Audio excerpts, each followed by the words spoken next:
जय हिंद बच्चों।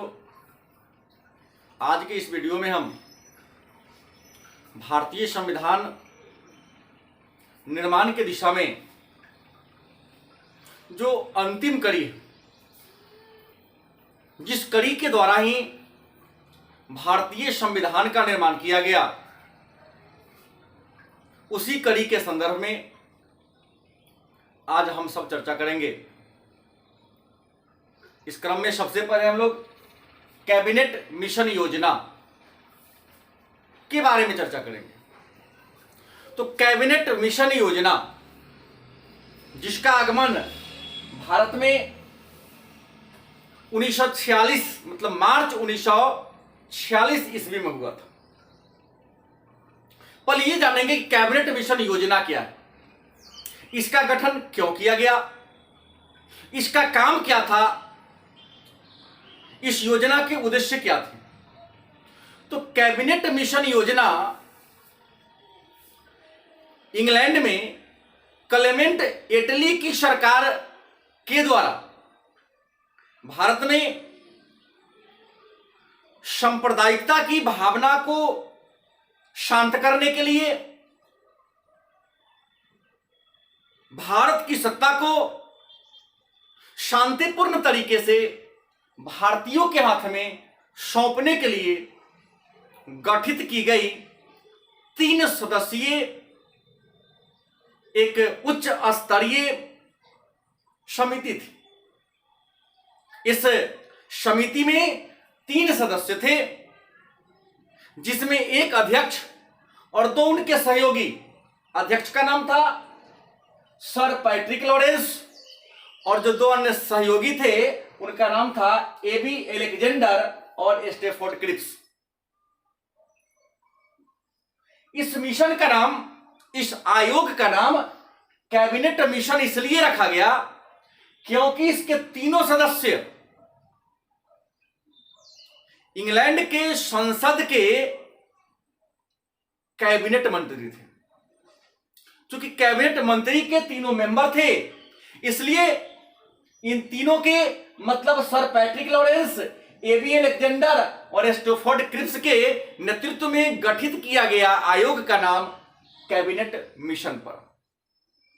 इसमें सर पैट्रिक लॉरेंस जो कैबिनेट मिशन के अध्यक्ष थे, वह भारत सचिव थे। पिछले वीडियो में हमने चर्चा किया है कि भारत सचिव के पद का सृजन 1858 के अधिनियम के द्वारा किया गया था। दूसरा, एबी एलेक्जेंडर, यह इंग्लैंड में नौसेना के अध्यक्ष थे, मतलब नौसेना मंत्री थे। और स्टेफोर्ड क्रिप्स, यह व्यापार बोर्ड के अध्यक्ष थे, मतलब यह वाणिज्य मंत्री थे। तीनों कैबिनेट मंत्री थे, इसलिए इसका नाम था कैबिनेट मिशन योजना। काम क्या था इसका? तो भारत को शांतिपूर्ण तरीके से, क्योंकि आजादी के दौरान, आजादी के पूर्व भारत में सांप्रदायिकता की आग बड़ी तेजी से सुलग गई थी। स्वतंत्रता की लड़ाई में जो हिंदू और मुसलमान कंधा से कंधा मिलाकर ब्रिटिश सत्ता के विरुद्ध खड़ा थी, लेकिन आजादी के पूर्व संध्या पर, आजादी के दरमियान अंतिम चरण में दोनों एक दूसरे के कट्टर दुश्मन हो गए थे।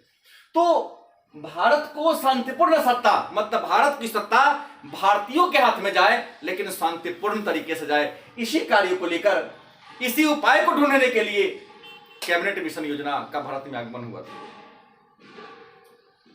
यह योजना, इस योजना का गठन 22 जनवरी 1946 को हुआ था। कैबिनेट मिशन योजना का गठन 22 जनवरी 1946 को हुआ था, लेकिन यह योजना 24 मार्च 1946 ईस्वी को भारत आया। गठन इंग्लैंड में हुआ था। इस योजना का उद्देश्य क्या था? तो कैबिनेट मिशन योजना का उद्देश्य था संविधान सभा का गठन करना। मतलब भारत को जब आजादी दे दी जाएगी, तो भारत की सत्ता को चलाने के लिए, भारत की व्यवस्था को चलाने के लिए एक कानून की पुस्तक होनी चाहिए। लेकिन कानून की पुस्तक कौन बनाएगा? चूंकि भारत की सत्ता भारत के लोग चलाएंगे, अतः भारत के कानून का निर्माण भी भारतीयों की सहायता से होनी चाहिए। अतः भारत के लोग अपने संविधान का निर्माण स्वयं करें, इसलिए एक संविधान सभा का गठन करना इसका पहला उद्देश्य।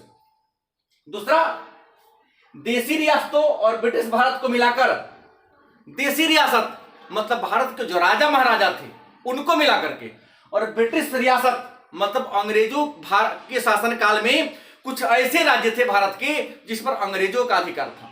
तो भारत के जिस राज्य पर अंग्रेजों का अधिकार था उसे ब्रिटिश भारत के नाम से जाना जाता था, और उस समय के मानचित्र में लाल रंग से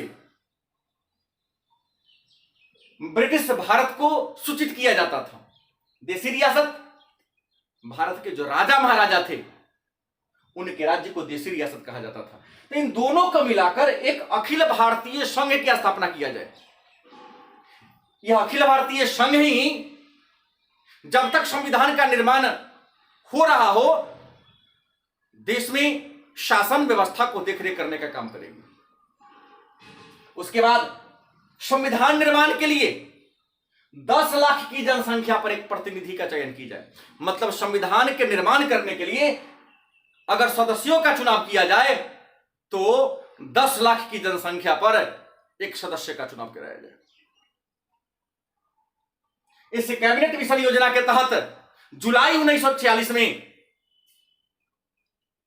अप्रत्यक्ष निर्वाचन प्रणाली के द्वारा संविधान सभा के सदस्यों का चुनाव हुआ था, और नवंबर 1946 में संविधान सभा का गठन हुआ, और 9 दिसंबर 1946 ईस्वी को दिल्ली के संसद भवन के केंद्रीय कक्ष में संविधान सभा की पहली बैठक हुई थी।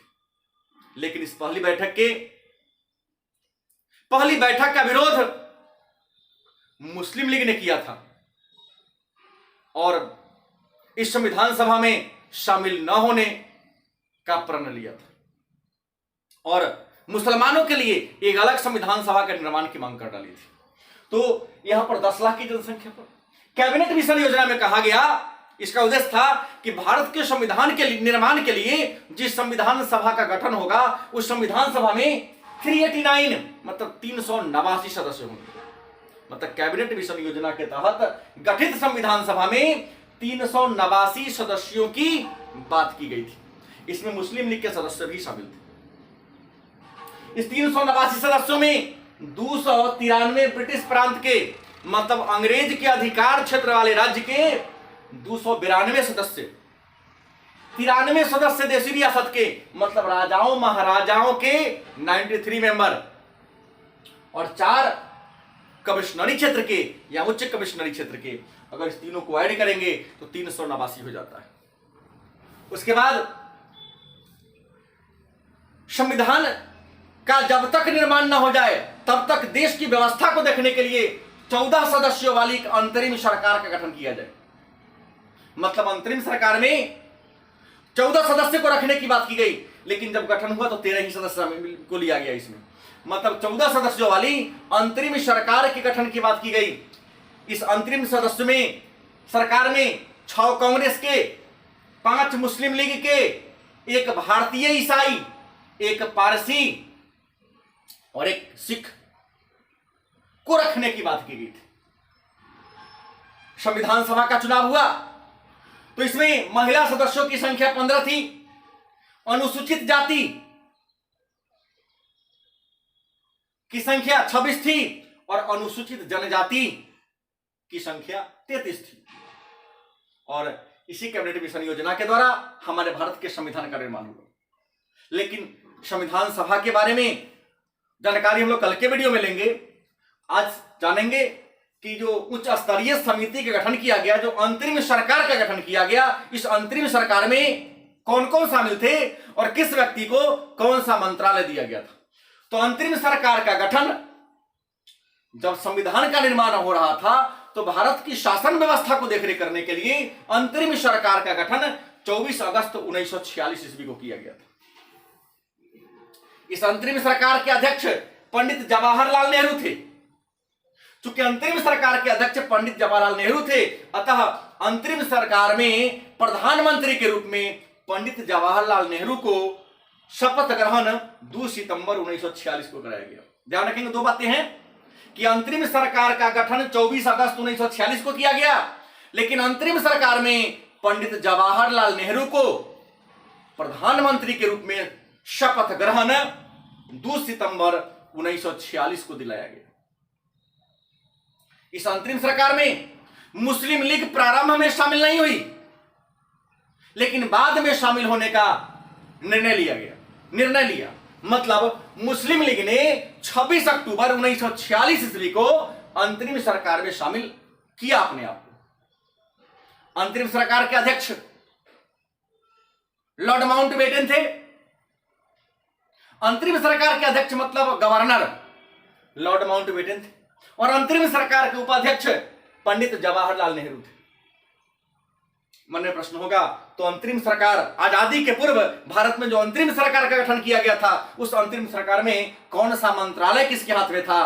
तो पहले बता दे, हम पंडित जवाहरलाल नेहरू की बात करें तो पंडित जवाहरलाल नेहरू भारत के पहले प्रधानमंत्री भी थे और भारत के पहले विदेश मंत्री भी थे।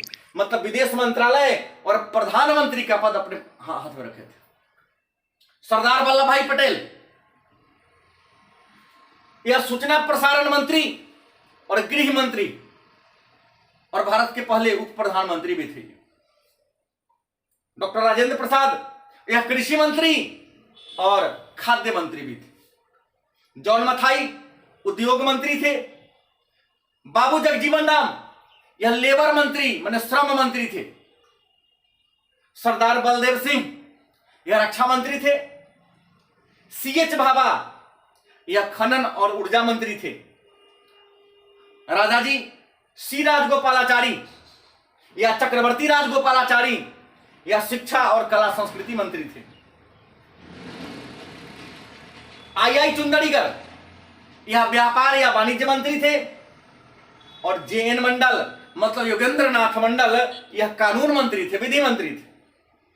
लियाकत अली वित्त मंत्री थे। गजानतर अली खान स्वास्थ्य मंत्री थे।